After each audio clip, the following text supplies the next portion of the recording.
चलिए, आज का जो डिस्कशन है वो 10th क्लास के लिए है और ऑलमोस्ट सब लोगों ने काफी कुछ पढ़ रखा होगा, बट लास्ट मोमेंट पे मैं कुछ अपनी तरफ से गाइडेंस देना चाहता हूं और बताना चाहता हूं कि कौन कौन से चैप्टर्स पे ज्यादा आप फोकस करो जिससे आपके मार्क्स और इंक्रीज हो सकते हैं।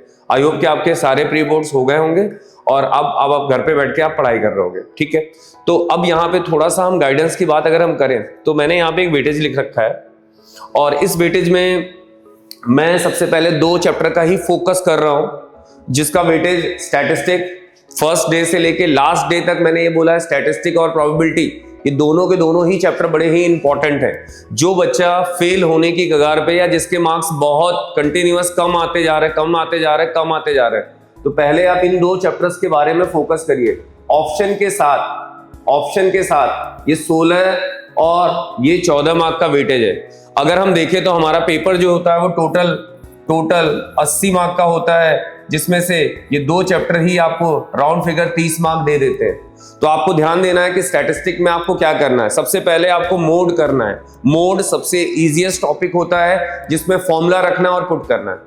उसके बाद आप मीडियन करें, उसके बाद आप मीन करें। कैलकुलेशन होता है नो डाउट, बट इतना भी कैलकुलेशन नहीं होता कि आप नहीं कर सकते हो। दूसरा चैप्टर आता है प्रोबेबिलिटी का जो वेटेज है ऑप्शन के साथ वो 14 मार्क का है। तो आपको ध्यान देना है कि प्रोबेबिलिटी के जो क्वेश्चंस हैं उनको पहले पढ़ो, उनके बारे में समझो और फिर उसके बारे में लिखो। और यहाँ पे 14 मार्क्स गेन करना आसान है। तो ये 2 चैप्टर 30 मार्क का है। आप इसको 2, 3, 4 बार जितनी बार करना उतनी बार करें, बट यहां से आपको 30 मार्क आपको बनाने हैं।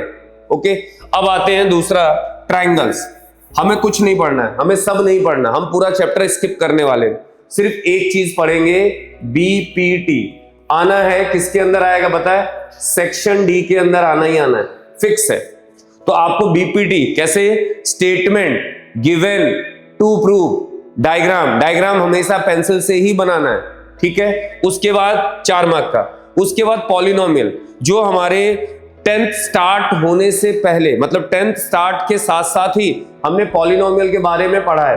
पॉलिनोमियल में क्या पूछेगा? वही अपना पुराना सम ऑफ जीरोस या फिर प्रोडक्ट ऑफ जीरोस। इससे अलावा और कुछ क्या पूछ सकता है? या फिर 2 जीरोस दिए होंगे और वो आपसे इक्वेशन पूछेगा। कौन सी इक्वेशन?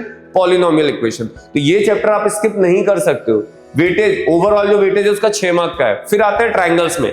मैं ट्रिग्नोमेट्री में मैं सब कुछ नहीं बोल रहा हूं, मैं सिर्फ आपसे बोल रहा हूं 8.2 में जाइए, पहले क्वेश्चन के पांचों क्वेश्चन याद करिए, समझिए, जो करना करिए। उसमें से एक क्वेश्चन आपको फिक्स मिलेगा। 8.2 क्वेश्चन नंबर फर्स्ट के 5 क्वेश्चन। ठीक, बात करते हैं कोऑर्डिनेट ज्योमेट्री में जो वेटेज है वो 11 मार्क का है। 11 मार्क का क्या क्वेश्चन पूछा जाएगा? तो सबसे पहला 7.1 कौन से क्वेश्चंस करने? सबसे पहले आपको डिस्टेंस फॉर्मूला पता होना चाहिए। ठीक है, जैसे ही डिस्टेंस फॉर्मूला आपको क्लियर होता है उसके बाद उसका एप्लीकेशन कैसा कि आपको एक ट्रायंगल दे दिया जाएगा, बोलेगा आप बताओ क्या ये स्क्वायर है, क्या ये आइसोसेलेस ट्रायंगल है, तो आप डिस्टेंस फॉर्मूले से उसको बता सकते हैं। फिर उसी एक्सरसाइज में नीचे जाओगे 7, 8, 9, 10 क्वेश्चन। जो मोस्ट इंपॉर्टेंट है इक्विडिस्टेंस 100% हर साल पेपर में रहता है, तो आपको ध्यान देना है 7.1 में जाके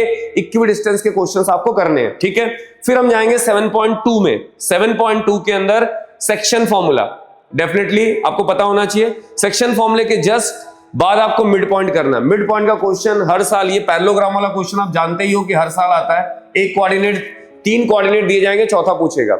उसके बाद ट्राई सेक्शन। इतना आप करेंगे किसके अंदर? कोऑर्डिनेट के अंदर।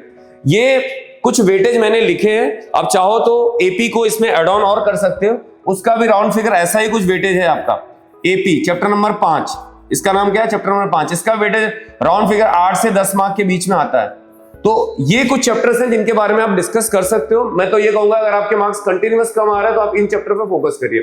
ठीक है, अब बात आती है कि पेपर लिखना कैसे चालू करें। तो पेपर लिखने का मेरे हिसाब से, आपके हिसाब से आपने क्या किया मुझे नहीं पता, बट मेरे हिसाब से आप सेक्शन डी से स्टार्ट करें।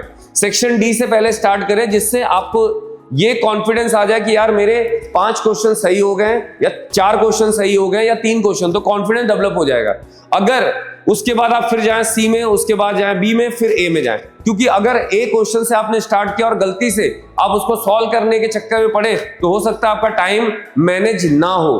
तो मेरे हिसाब से अगर आपने सेक्शन डी पहले किया, फिर सी किया, फिर बी किया, फिर ए किया, तो वहां पे आपका टाइम बचेगा। हो सकता है कि कुछ टाइम कम हो, बट सेक्शन ए के अगर 1-2 क्वेश्चन छूट भी जाएंगे तो उतनी प्रॉब्लम नहीं आएगी। अगर सेक्शन डी के 1-2 क्वेश्चन छूट जाएंगे तो वो प्रॉब्लम ज्यादा होगी। तो आपको ध्यान देना है कि पेपर राइटिंग सेक्शन डी से करें, नीट एंड क्लीन लिखें, नीट एंड क्लीन लिखें। सेक्शन ऊपर मेंशन करें कि सेक्शन ए के पहला क्वेश्चन, दूसरा क्वेश्चन, तीसरा क्वेश्चन, चौथा क्वेश्चन, 5वां क्वेश्चन।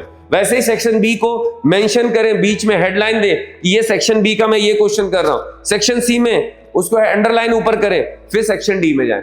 बात ये है।